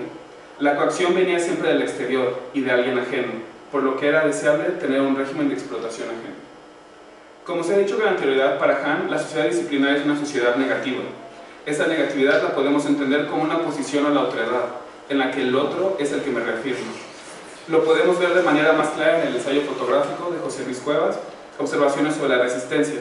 Lo que Cuevas nos presenta es una serie de cuerpos que han sido violentados por sus condiciones de trabajo. Podemos tomar estos cuerpos como un ejemplo casi perfecto de lo que sería un sujeto disciplinario. Estos cuerpos muestran la violencia que ejerce sobre ellos los modos de producción de un capitalismo material. El poder ejercido sobre estos cuerpos resulta ser una violencia muy particular, que a su vez es ortopédica, visible y disciplinaria, pero sobre todo negativa. Debemos de recordar que no solo el cuerpo es violentado, también la mente, pero aquí lo importante es que los deseos no lo son. El cambio de una sociedad disciplinaria a una de rendimiento no debe ser vista como una ruptura o un quiebre, sino como una continuación. Voy a citar a Han. No es posible superar la contradicción entre las fuerzas productivas y las relaciones productivas mediante una revolución comunista. Es insuperable. El capitalismo, precisamente por su condición intrínseca de carácter permanente, escapa hacia el futuro. De este modo, el capitalismo industrial muta en neoliberalismo o capitalismo financiero, con modos de producción postindustriales inmateriales. Cierro cita. La siguiente, por favor. La sociedad del rendimiento. La sociedad es... Perdón, sí. Yo te puedo interrumpir un segundo. ¿Por qué dirías que los deseos no lo son? Porque para la sociedad disciplinaria lo que le importaba era sobre todo como tener como una moral. O sea, al encerrarte no buscaba entrar como dentro de tu mente, sino nada más buscaba como tenerte encerrado, como guardar con tu cuerpo, mantenerte encerrado. Pero nunca iban como más allá, o sea, no les importaba como saber exactamente qué era lo que estaba pasando. Gracias. ¿Sí? Ok. Abro cita. La sociedad disciplinaria de Foucault ya no corresponde con la sociedad de hoy en día. En su lugar, se ha establecido desde hace tiempo otra completamente diferente, a saber, una ciudad de gimnasios, torres de oficinas, bancos, aviones, grandes centros comerciales y laboratorios genéticos. La sociedad del siglo XXI ya no es disciplinaria, sino es una sociedad de rendimiento. Tampoco sus habitantes se llaman ya sujetos de obediencia, sino sujetos de rendimiento. Estos sujetos son emprendedores de sí mismos. La siguiente, por favor. Para poder ejemplificar lo que Han hace referencia con sociedad del rendimiento, utilizaré el siguiente ejemplo de la industria inmobiliaria en México. En el 2015, la Convención Internacional International Council of Shopping Centers de Latinoamérica nombró a México como el país con más centros comerciales de la región. Una de las razones por las cuales los inversionistas ven en este país es el crecimiento acelerado de su clase media. Se espera que para el 2025 México pase de 584 centros comerciales a 760, seguido por Brasil con 700. Y así continuemos siendo el número 1 en la región. Este es el claro ejemplo del centro comercial visto como una nueva área de socialización y convivencia para las familias. ¿Qué lugar tienen ahora los parques cuando en ellos no se puede consumir? En contraste a la sociedad disciplinaria, ha quedado atrás el reconocernos como sujetos sometidos. Ahora somos libres. Nos reconocemos como proyectos libres, capaces de reinventarnos a placer. El verbo que define esta sociedad es el poder. Y no cualquier poder, es un poder que carece de límites. Lo que impera son los proyectos, las iniciativas y la motivación, es decir, un sí podemos. El deber disciplinario y el poder de rendimiento forman ahora una continuidad. El poder no anula el deber, el sujeto de rendimiento sigue disciplinado, dice Han. Este exceso genera sujetos de rendimiento depresivos, por tener ante sí un proyecto con posibilidades infinitas, y fracasos por no poder culminar ese gran proyecto que son ellos mismos. La sociedad de rendimiento tiene formas muy distintas de manifestar su poder y dominación sobre los sujetos de rendimiento. La búsqueda de la eficiencia está en contra de imponer la voluntad por medio de la violencia. En su nueva forma, el poder no se limita, no obstante, a quebrar la resistencia y a forzar a la obediencia. No tiene que adquirir necesariamente la forma de coacción. El poder que depende de la violencia no representa el poder supremo. El poder está precisamente allí donde no es tematizado, dice Han. Con esto Han se refiere a un poder inteligente. Este poder hace uso de la libertad, deja de ser excluyente y prohibitivo. Si bien puede hacer uso de la violencia o de la represión, ya no descansa en ellas. Este poder pone la voluntad del sujeto a su favor. Es muy flexible, ya que se ajusta a la psique de cada sujeto. Ya le impone restricciones, por el contrario, lo que busca es que nos desnudemos. Nos exige compartir, participar, comunicar nuestras opiniones, necesidades, deseos y preferencias, esto es, contar nuestra vida. Este poder amable presenta una crisis de libertad, ya que estas técnicas de poder la explotan a su favor. El sujeto de rendimiento es el que se somete a este entramado de poder, al consumir, al opinar, al comunicar nuestra vida, incluso, dice Han, haciendo clic en el botón de me gusta. Lo que busca es saber y analizar nuestros pensamientos conscientes e inconscientes. Ahora con lo de Cambridge Analytica, un paréntesis, salieron estudios que solo bastan 12 likes en Facebook para poder generar un perfil casi perfecto de nuestras personalidades. Okay. Pero eso, bueno, este tema que estás tratando lo hemos discutido mucho. No sé si alguien tenga preguntas, porque pues el formato, la idea es que es un poco un formato de discusión, no tanto un formato de solo presentación. No sé si... A mí me surge una que tengo desde el martes. Yo la verdad es que no conozco al autor que estás presentando, no solo lo conozco por nombre, pero todo lo que he escuchado hasta el momento me parece que se está haciendo una lectura medio rara de Foucault. No sé, a lo mejor tú tendrás una lectura distinta, pero por ejemplo a mí me parece que hace una división tajante entre cuerpo y mente. Me parece que Foucault, para él disciplinar el cuerpo es también al mismo tiempo disciplinar la mente, no es una cosa completamente distanciada. Y es que el martes lo mismo proponía el chico, no me acuerdo cómo se llamaba, me parece que está haciendo una distinción como si fuera una dualidad cuerpo y mente. Me parece que para Foucault, desde las sociedades soberanas, trabajan como dos cosas conjuntas. Lo que sí estoy completamente de acuerdo es cambian las formas de control, pero no termina cambiando esa percepción de unidad entre cuerpo y mente. Eso lo pregunto sobre todo por lo que tú pienses respecto a eso, porque es justo la oposición de bios y SOA que hace Agamben, de vida calificada a vida no calificada, porque me parece que lo que se está discutiendo allí es lo que en algún momento Deleuze dice, es que no importa que se estén desterritorializando las cosas y el cuerpo ya no esté centrado, ya tienes que encerrar el cuerpo y puedas meter la tarjeta de método de control. A mí me parecía eso interesante porque vemos fenómenos respecto a la ley que ya no están ubicados con el cuerpo. Por ejemplo, ahora todo el nuevo sistema penal acusatorio, que ya no eres encerrado en una cárcel, ahora tienes que pagar por tu libertad si estás en ese método. Y aún así sigue la unidad de control de los cuerpos y controlar las mentes, aunque no sea el mecanismo de control efectivo territorializado, sino puedes controlar los cuerpos de otras formas. No sé tú cómo veas.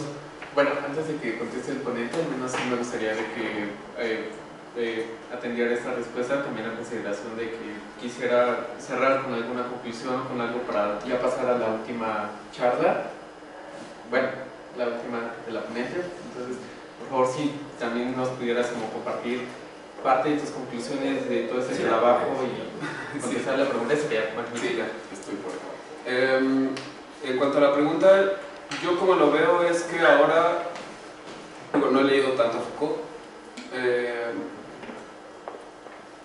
lo que trata de trabajar más es como por los deseos, o sea, como ahora, como por esta libertad que tenemos, por eso lo llamo como este proyecto libre que somos, de que ahora nos vemos de alguna manera obligados a desnudarnos, o sea, estamos obligados a estar contando qué comemos, qué no comemos, a dónde fuimos, qué nos pareció, a estar dando opiniones y opiniones de todo. Y ahí es donde yo veo que es desde donde habla Han. Bueno, ahí sí hay una parte en vigilar y ¿Qué castigar. les parece si concluyes tu tema y luego que exponga ella? Porque si no, no le vamos a dar tiempo de que ella exponga sus ideas y ya sin el tiempo que nos quede al final discutimos todos, ¿no? Ok. Bueno, entonces puedes seguir, puedes pasar al siguiente. Ok. El cuerpo queda atrás como fuerza productiva. Ahora son superpuestos tanto la optimización psíquica como la mental.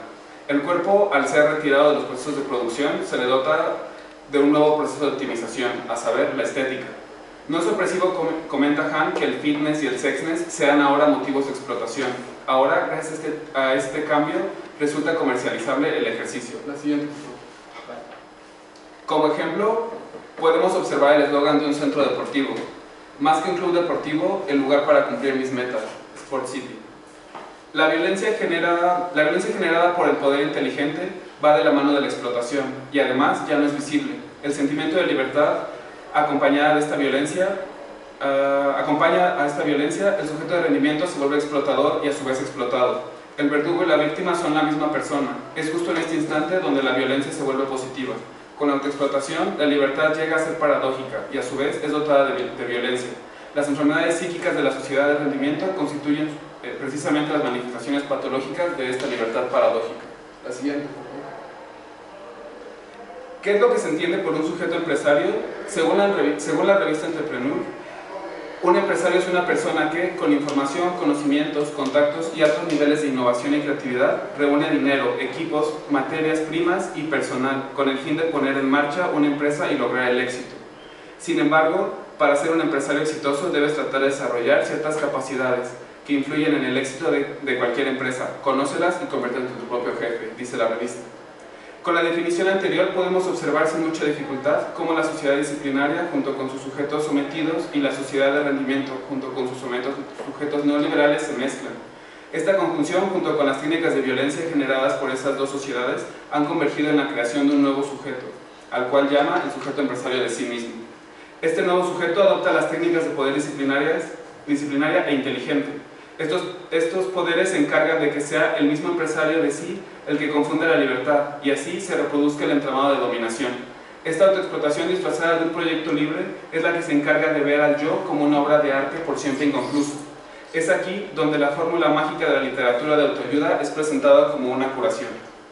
Este exceso de positividad llega para optimizar al sujeto de manera permanente, para así convertirse en una explotación total. Y por último cierro con esta cita. Tan destructiva como la violencia de la negatividad es la violencia de la positividad. La psicopolítica neoliberal, con su estructura de la conciencia, destruye el alma humana, que es todo menos una máquina positiva. El sujeto del régimen neoliberal perece con el imperativo de la optimización personal, vale decir, con la coacción de generar continuamente más rendimiento. La curación se muestra como un asesinato. Ok, gracias. Pasamos a la cuarta ponente. Bueno, yo estoy en una adversidad, como bien les dijeron, estoy en una mesa que no me corresponde, entonces ya eso implica un reto, pero espero no cortar el sentido de esto. Soy Anabel Muñoz y lo que la lectura que les propongo, que vengo a presentar aquí, es la teoría mimética de René Girard y cómo eso tiene una relación con la violencia y particularmente cómo es una explicación de la violencia de la modernidad. Pero, bueno, tiene que ver, y por lo que escucho, va a romper un poco con esta idea de una violencia que siempre procede del exterior. Tiene que ver con técnicas o con estructuras, sino más bien cómo hay una complicidad interna que nos permite ser estos sujetos, ¿no?, disciplinados. Bueno, la teoría mimética de René Girard, voy a tratar de ser lo más breve posible, el tiempo que ya está, el seminario, consiste en esto. O sea, la primera cosa que niega René Girard es que los deseos nos pertenecen. Él rompe con la teoría de Sigmund Freud, donde al parecer nosotros deseamos los objetos de manera directa. René Girard diría que no, en realidad hay un deseo mimético que tiene que ver con que yo deseo porque alguien más desea ese objeto. En esta simple relación de tipo triangular, lo que hace René Girard es desechar la idea de la autonomía del sujeto en primer lugar y después poner en duda el carácter la importancia del objeto, es decir, el carácter material del deseo. Al plantear esto, René Girard lo que no desarrolla totalmente en su teoría y que ha sido desarrollado por otros autores y que además fue a lo que he dedicado mi investigación yo, es que en realidad el deseo, que explica el deseo mimético, es un deseo de tipo metafísico. Yo no deseo el objeto porque en realidad lo que deseo es el ser del otro. En este sentido, el deseo tiene un carácter existencial. La teoría mimética en este sentido pone en duda o pone en jaque uno de los principales pilares de la modernidad, que es la idea de la autonomía del sujeto, y bueno, de ahí nos seguimos, ¿no? Girard, eso sí lo trabaja él, piensa que este es el origen de la violencia porque en el momento en el que yo deseo el mismo objeto que el otro, que además es la única forma en la que yo puedo desear, me enfrento con él, se convierte en mi rival, porque solo uno de los dos puede obtener el objeto. Si ahí seguimos la lectura de él, en que en sí el objeto no es importante, bueno, nos lleva a la parte en la que entendemos que el deseo mismo es una imposibilidad y es una tragedia, porque si el objeto no importa, pero se convierte en el pretexto para que nos enfrentemos, llegará un momento donde nos convertiremos en enemigos absolutos y eternamente, ¿no? El propio proceso mimético que Girard descubre en los deseos y que retoma además de Aristóteles y de esta idea de que el hombre es un ser mimético por excelencia, dice, nos lleva a que empecemos a tener enemigos unos y otros y que esta rivalidad se dé entre pares a lo largo puede ser más bien a lo largo y ancho del grupo social o de la colectividad, ¿no? Entonces, llega un momento donde hay una crisis de indiferenciación, donde todos somos enemigos de los otros por esta lógica del deseo, y parece que ya no hay salida y que la ruina social es el único camino. Girard establece ahí una segunda tesis muy importante de su teoría, que es la tesis del chivo expiatorio, que es que por este proceso mimético mismo se va a elegir un enemigo común al cual se va a eliminar. Este enemigo común puede tener un rasgo en particular que nos haga convertirlo en nuestro chivo expiatorio, pero puede no tenerlo. Puede ser que lo hagamos azarosamente, nuestro enemigo común, y además se va a creer que al eliminarlo se va a reestructurar la paz y el orden que se tenía antes de que se enfrentaran los deseos, ¿no? Para sustentar esto, Girard investiga una serie de documentos de, bueno, digamos, de arte histórica, la cuestión ritual, también mitos, entra mucho en eso, y textos, lo que él llama textos de persecución, que tienen que ver con eventos más recientes de la historia, donde hubo persecuciones, por ejemplo, la persecución nazi, ¿no? Y cómo se construyó el chivo expiatorio en el judío. Bueno, ¿a qué va todo esto? Como les decía, la lectura más que yo trabajo en la investigación y que también retomo de un autor español que se llama Johannes Horrach y Stefan Vinolo, es que en realidad lo que está trabajando ahí Girard es un conflicto derivado del deseo con un carácter metafísico, que nos une en una imposibilidad, como les decía, en una tragedia, en una no solución. Este tipo de deseo es muy diferente a lo que plantea Aristóteles con la idea del gozo aristotélico, que plantea una afirmación del ser. El deseo mimético en este sentido, como una imposibilidad, más bien plantearía una no salida y un no lugar. Se arroja al sujeto a un desarraigo absoluto, donde no hay posibilidad de que determine su existencia, ¿no? Siempre está saltando de un deseo en otro. Esto tiene que ver con la construcción del sujeto como un proyecto, siempre, ¿no? O sea, nunca va a estar definido como tal porque en realidad está en función de los deseos ajenos. Este conflicto generalizado que Girard describe también fue descrito por Hobbes un poco en el Homo homini lupus, ¿no? Pero si bien Hobbes planteaba esta salida del Estado como el aparato que va en algún momento, ya en palabras de Weber, a concentrar el monopolio legítimo de la violencia, parecía, como les decía, tiene que ver con el chivo expiatorio. Pues bueno, en la modernidad, voy a hacer un salto así a vuelo de pájaro todo esto para que dé tiempo. En la modernidad se siguen manifestando nuestras formas de relación social, sigue habiendo este vacío existencial propio del sujeto, pero lo que yo sostengo es que hay condiciones que estimulan este carácter violento que subyace, que es en este caso las condiciones tecnológicas. A partir de 1920, como todos sabemos, bueno, se da una lógica de consumo más abierto, un acceso ilimitado a bienes. Las clases medias y bajas que no lograban tener acceso a ciertos bienes considerados de lujo lo tienen.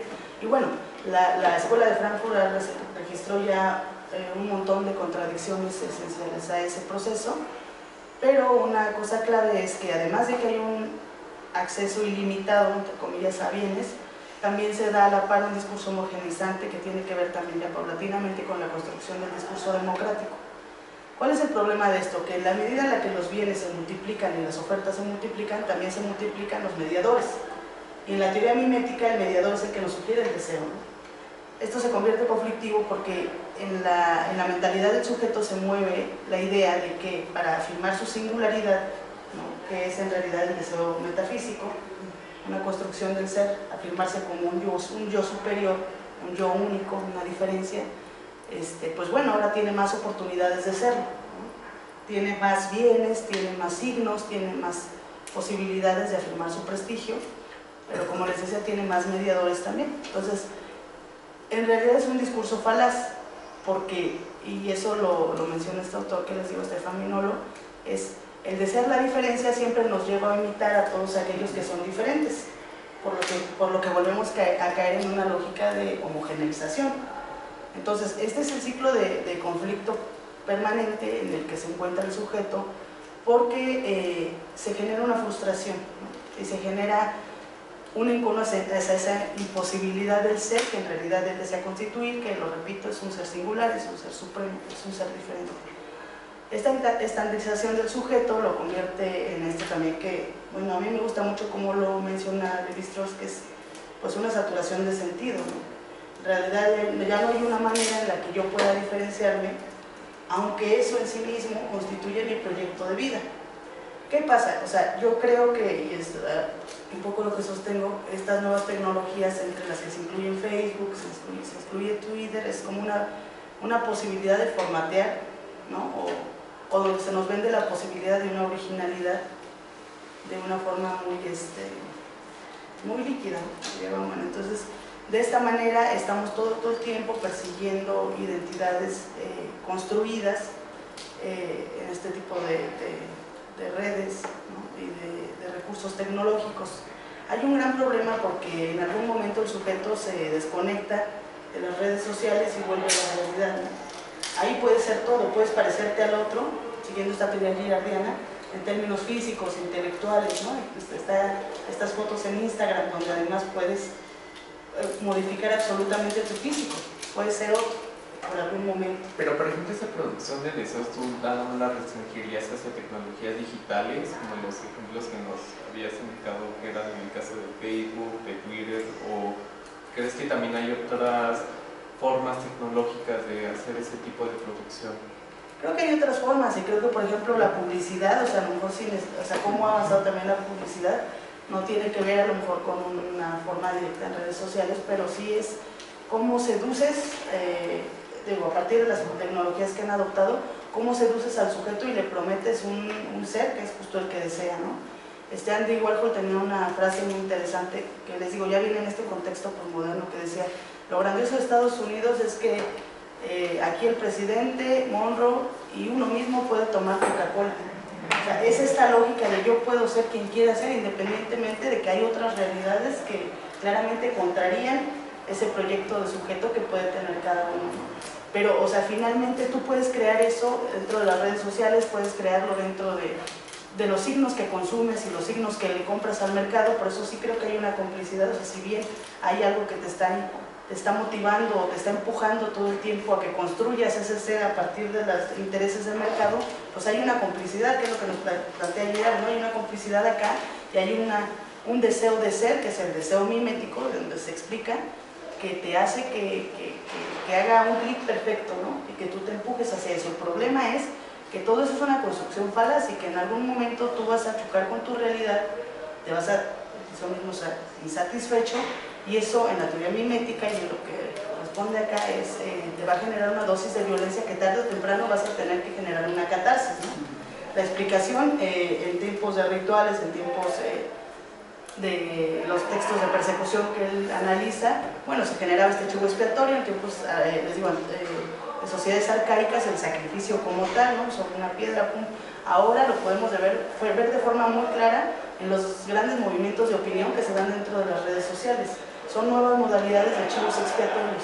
Está una necesidad catártica que viene de esta frustración social que tiene que ver con la promesa de un discurso democrático y de la oferta ilimitada de bienes, que en realidad contraría con lo que es un proyecto de sujeto anhelante, que es un sujeto atravesado por un vacío, ¿no? Entonces, esta es la idea más o menos en términos generales. Traté de ser muy breve, pero no sé si alguien quiera. No, un ejemplo de estos debates de opinión, o sea, que en el sentido de atacar tanto a un individuo que lo hay que desconocer o desacreditarlo, sí, etcétera, etcétera. Sí, justo, o sea, que se generan O sea, tú generas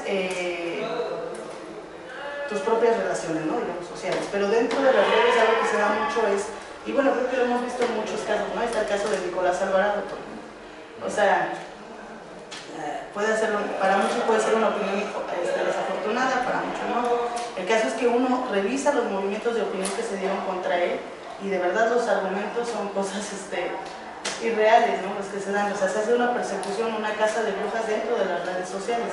Pero no solo eso, o sea, lo que Girard plantea es, el mercado te vende una posibilidad de ser un sujeto de tal manera, pero finalmente tú nunca sientes satisfecho tu deseo. Entonces todo lo que te genera esa frustración en el mundo real, vas a llegar a tu casa y le vas a dar la patada al perro y en muchos casos se lo dan a la mujer o al esposo, ¿no? Pero entonces, por ejemplo, ¿tú crees que generalmente los comentarios que se tienden a hacer ante ciertas situaciones polémicas en redes responden más como a ciertas situaciones de frustración que a... No, en general. Okay. No, creo que más bien tendría que ver con los casos donde realmente ya se está haciendo, digamos, como el todos contra uno, ¿va? O sea, es más o menos lo que Girard observa. O sea, cuando hay una época donde ya no está tan sustentado el asunto del ataque, ¿no? Como tiene que ver más con cosas un tanto irreales. Él, por ejemplo, en la cuestión de las sociedades antiguas veía que a lo mejor los chivos expiatorios por excelencia eran quienes tenían alguna discapacidad, ¿no? O que se encontraban en cierta situación de pobreza. Cuando analizan un poquito más las sociedades actuales, analiza que la exclusión también puede explicarse a partir de estos fenómenos en las que se nos prometen demasiadas cosas que no suceden y en las que el sujeto además se enamora de su proyecto de ser y tampoco se le resuelve, ¿no? Entonces se generan estos mecanismos de exclusión sobre extranjeros, inmigrantes. Un claro ejemplo, bueno, Estados Unidos, ¿no? Se le hace una promesa total del nivel económico y del tipo de sujeto que debe de ser, pero hay una realidad que está viviendo, que construye una realidad que es la pérdida y que se está evaporando cada vez más la clase media. ¿Qué es lo que construye y por qué es tan exitoso el discurso de Trump? Pues vamos a encontrar un enemigo que sea la causa de esto. La causa no es que en sí mi deseo ya esté mediado, ¿no? Que en sí mi deseo ya sea algo, sino el otro es mi rival, el otro es la imposibilidad de que yo resuelva mi deseo. No quiere decir que, o sea, soy incapaz de reconocer que el deseo en sí mismo ya es una tragedia, ¿no? Es una imposibilidad, dado que se está dando a través de la otra persona y del otro. Como soy incapaz de verlo, mejor a ese otro lo convierto en un obstáculo. El discurso de Trump convierte a ese otro en el chivo expiatorio, pero que hace que conecte con esa clase que se está viendo desfavorecida en todos los términos, ¿no? Pues esta situación en la que son incapaces de reconocer que tiene otro origen, ¿no? Su conflicto digamos, existencial, ¿no? De frustración. Es que a mí, por ejemplo, lo que me llama la atención es que creo que también es algo que nosotros tenemos un poquito, bueno, que lo hemos tenido claro para hacer como ciertos análisis en el seminario, es hacer como casos muy específicos, ¿no? O sea, casos muy particulares, porque creo que justamente nos pueden abrir discusiones. Y tú, por ejemplo, me estabas mencionando de que el uso de ciertas plataformas digitales podría como servir como cierto punto de fuga ante ciertas frustraciones, ¿no? Pero hay algunos casos, cuando yo pongo ese de Lori Money, que es un inmigrante nigeriano que llegó a España y que se hizo súper famosísimo porque subió un video rapeando prácticamente, y después de ese video pues la fama, literalmente, ¿no?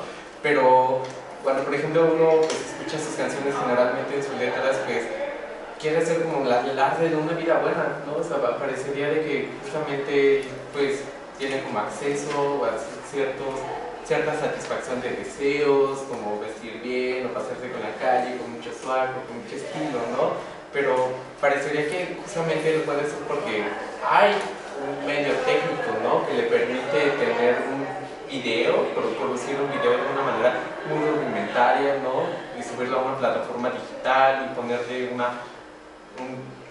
producir una canción, ¿no? Igual de una forma muy casera, y que parecería que no hay como un tipo de intermediario o que requiera de cierto conocimiento pues, en el proceso de video o en la producción de una canción, ¿no? Claro, sí, yo creo que, o sea, yo lo veo en la forma particular, te digo, estas nuevas casas de bruja dentro de los medios, de las redes sociales, pero no, por supuesto, yo creo que estas cuestiones tecnológicas avanzan en el sentido de funcionar o no, del bien y del mal, digamos. hay elementos que creo que nos hacen ver que las formas de violencia se ha caído también en una especie de violencia higiénica, que ya no, digo, que tiene que ver con el propio proceso de sensibilización de la, no sé, estas técnicas que también de repente se han adoptado y que creo que Foucault trabaja muy bien en vigilar y castigar, cómo se da ese salto de una violencia muy expresiva, digamos, muy manifiesta a nuevas formas de violencia, ¿no? Y creo que las redes son una ventana para ver eso, pero no podría generalizar y decir que todo lo que se presenta ahí, ¿no?, es consecuencia de esto. Creo que es un movimiento más de los que se ve dentro de las redes, ¿no? ¿Hay alguno del público? Él tenía una pregunta pendiente. Podría empezar un poquito para eso. Hay un capítulo de Black Mirror porque justo ayer vi la noticia de que ya es posible, o se está planteando en unos cuantos años, creo que para 2025, hay un capítulo de Black Mirror donde uno tiene como que visiones a través de redes sociales, qué tan socialmente eres aceptado y te ganas las estrellitas. Creo que eso ya en China se está planteando como una posibilidad real. Entonces, en esa competencia que hablas, ¿cómo funcionaría de ser mimético? Pues nuevamente, ¿no?, la capacidad que tengas como de adoptar los mayores signos posibles. La universidad, no me acuerdo si fue en Washington, hizo un estudio donde se reunió un equipo de neurociencias y detectaron, o sea, hicieron un estudio del mapeo cerebral y cómo actuaba de acuerdo a cuántos likes recibía. Y se dio cuenta que se activaban las mismas partes que se activan cuando se da una inyección de heroína. Entonces, tiene que ver esto, ¿no? O sea, cómo... Mamás dejaré el heroína. Ni los likes. Pero me interesa pequeño. Ni los likes, ¿no? Entonces tiene que ver con esta lógica. Y yo creo que el mercado lo sabe claramente, ¿no? Uno de los fundadores de Facebook justamente es Peter Thiel, fue alumno de René Girard, que es el constructor de la teoría mimética, ¿no? O sea, se dan cuenta de que está, dice, porque todo el mundo se quiere asomar a las vidas del otro, que lo quiere, ¿no?, imitar. O sea, la estandarización es muy evidente en las redes sociales. Por eso se vuelven también de repente muy esto de trending topic, esta cuestión de la, no me acuerdo cómo se llama, cuando todas las chicas o no, los chicos empiezan a subir fotos de cierta manera, cuando los labios, ¿no?, los hinchaban. O sea, es una lógica que responde de seguridad al deseo, del deseo del otro, ¿no? Entonces creo que sí, pues tiene que ver con esta lógica que explica Ramiro, ¿no? Pero yo ahorita también justo explicabas esta catarsis, también se han estado dando más estudios sobre Instagram, sobre todo. Hay gente que está tratando de emular vidas que no tienen. Entonces acaba de dar un caso de una chica que hipotecó su casa y todo porque quería llegar a 1 millón de likes en cierto tiempo y compró cosas, compraba bolsas, y todos los días vestía distinto, iba como a estos lugares como muy nice, muy bonitos y se acabó muy mal porque llegó a 300,000, creo, y acabó así deprimida y tirada porque no lo logró. Y ahora otra chica que se suicidó porque tampoco no llegó a como esta cantidad de likes. Justo esta lógica, o sea, cuando estaba la ética la ética esta de la lógica protestante, donde era ahorrar, creo, y, o sea, yo diría, pues es que es la ética, estamos viviendo en la época de la autenticidad, ¿no? Mientras más signos y se traducen estos likes que te generan el reconocimiento deseado como un ser singular, y si no, pues, ¿no? Digo, hay casos, ¿no? Yo estaba pensando en esta lógica que decías que después de toda esta teoría mimética que desarrolla como este enemigo absoluto, único, y precisamente al que se va a dirigir como toda la energía, la fuerza y la violencia. Estaba pensando como en lo que describe Miguel, que es como Miguel apoyado con Han, ¿no?, de estas sociedades del rendimiento donde no hay enemigos, hay competidores, ¿no? Y más bien, pues, todo lo que ves en el otro no es otro más que a ver quién te va a apoyar en esa competencia, ¿no? Y si no, pues hay que hacer un lado. Entonces ahí cómo se configura el enemigo. Entiendo que el deseo está ahí puesto, ¿no? El emprendedor va a decir, bueno, pues quiero el mejor puesto, quiero ganar tanto dinero, quiero ser el CEO, qué sé yo, ¿no? Entonces está ahí puesto ese deseo y solamente estoy en esa competencia, en ese rendimiento absoluto para alcanzarlo, ¿no? Y entonces ahí cómo se configura el enemigo, ¿no? Ahí no, porque el otro no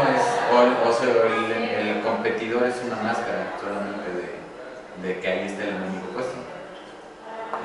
No lo vería, no lo puedo ver con, bueno, no lo leí, pero... bueno, yo nomás quisiera hacer el comentario de que ya nos ganó el tiempo, entonces sí. Lo platicamos. Sí, la verdad es de que nos quedamos a mitad de la discusión. Entonces, bueno, primero que quisiera agradecer a los ponentes por su asistencia, quisiera agradecer al público, a las personas que nos vieron por streaming y a las personas que van a ver el video, si lo están viendo. Y es así como terminamos toda esta serie de actividades por parte del seminario TEIFE. Así terminamos el coloquio en medio de una discusión y me parece que es muy pertinente, ¿no? Porque hay que seguir hablando, hay que seguir planteando estos temas y que no se van a agotar en una actividad y no se agotan en esta mesa. Y pues bueno, muchas gracias. No, gracias a ustedes.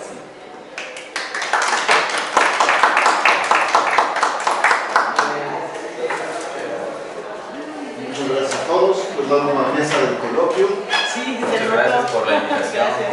por poner esta plataforma donde pues, siempre el pensamiento es el gran personaje invitado, ¿no? Entonces, eso es lo más importante, ¿no? Muchas gracias por esto. Sí, gracias. Muchas gracias. ¿Me entrego la memoria? No, gracias.